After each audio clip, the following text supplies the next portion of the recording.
रोज की दो चाय बनाएं और दही बनाएं। हेलो दोस्तों, तो कैसे हैं आप सब। तो आज हम करने वाले हैं एक नया कार्यकलाप जो कि लिया गया है आपकी पुस्तक रिमझिम कक्षा 3 NCERT के पृष्ठ संख्या 84 से। तो जल्दी से खोलिए अपनी पुस्तक और खोलिए पृष्ठ संख्या 84। क्या है फालतू? क्या है फालतू? कभी कभी हम अपनी बात करते हुए ऐसे शब्द भी बोल देते हैं जिनकी कोई जरूरत नहीं होती। इसी तरह इन वाक्यों में कुछ शब्द फालतू हैं, उन्हें ढूंढकर अलग करो। तो यहाँ क्या कहा गया है कि कभी कभी हम अपनी आम भाषा में कुछ ऐसे शब्द कह देते हैं जिनकी उस वाक्य में कोई जरूरत नहीं होती। अगर वह शब्द हम उस वाक्य से हटा देंगे तब भी उस वाक्य का अर्थ, उस वाक्य का मतलब जरा भी नहीं बदलेगा। तो कुछ शब्द ऐसे ही इन वाक्यों में छुपे हुए हैं, तो हमें वह ढूंढने हैं और अलग करने हैं। तो पहले हम सारे वाक्य एक बार पढ़ लेते हैं। बाजार से हरा धनिया पत्ती भी ले आना। दूसरा वाक्य क्या है?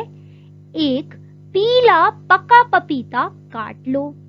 तीसरा वाक्य है, अरे रस में इतनी सारी ठंडी बर्फ क्यों डाल दी?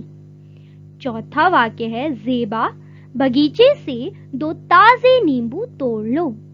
और पांचवा वाक्य है, बेकार की फालतू बात मत करो। तो इन पांचों वाक्यों में कुछ ऐसे शब्द हैं जिन्हें अगर हम इन वाक्यों से हटा दें तब भी इन वाक्यों का अर्थ नहीं बदलेगा। तो उन शब्दों को हमें ढूंढना है और अलग कर देना है। तो अब फिर से एक बार पढ़ते हैं पहला वाक्य, बाजार से हरा धनिया पत्ती भी ले आना। तो कौन सा ऐसा शब्द है जिसे अगर हम हटा दें तब भी इस वाक्य का मतलब नहीं बदलेगा? तो वह शब्द है पत्ती। जी हाँ, पत्ती। अगर पत्ती को हम हटा दें, ना बोले, तब भी इस वाक्य का अर्थ नहीं बदलेगा। बाजार से हरा धनिया भी ले आना, क्योंकि हरा धनिया तो पत्ती के रूप में ही होता है ना, जैसे इस चित्र में दिखा रखा है। तो पत्ती अगर हम हटा भी दे तब भी सामने वाले को समझ आ जाएगा कि हम क्या कहना चाहते हैं। दूसरा वाक्य पढ़ते हैं, एक पीला पका पपीता काट लो। तो आपको क्या लगता है इस वाक्य में कौन सा ऐसा शब्द है जो कि फालतू में लिखा गया है? वह शब्द है पीला। जी हाँ, पीला। क्योंकि पीला फालतू इसलिए है क्योंकि अगर हम ये वाक्य फिर से पढ़ें, एक पीला पका पपीता काट लो, तो हमें पता चलेगा कि पका पपीता तो पीले ही रंग का होता है ना। तो अगर हम बता रहे हैं कि वह पका हुआ है तो पीला बोलने की कोई जरूरत नहीं है। तो इसलिए चलिए काट देते हैं इस शब्द पीला को। और यह वाक्य फिर से पढ़ते हैं, एक पका पपीता काट लो। तीसरा वाक्य, अरे रस में इतनी सारी ठंडी बर्फ क्यों डाल दी? तो अब आप बताइए कौन सा है शब्द जो कि है फालतू। और वह शब्द जो इस वाक्य में फालतू है वह है ठंडी। जी हाँ, ठंडी। क्यों? क्योंकि बर्फ तो ठंडी ही होती है ना, तो हम काट देते हैं ठंडी। और अब फिर से पढ़ते हैं, अरे रस में इतनी सारी बर्फ क्यों डाल दी?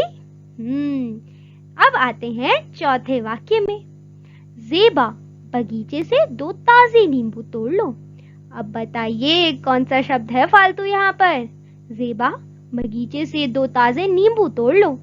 तो जो शब्द इस वाक्य में फालतू है वह है ताजे। जी हाँ, ताजे।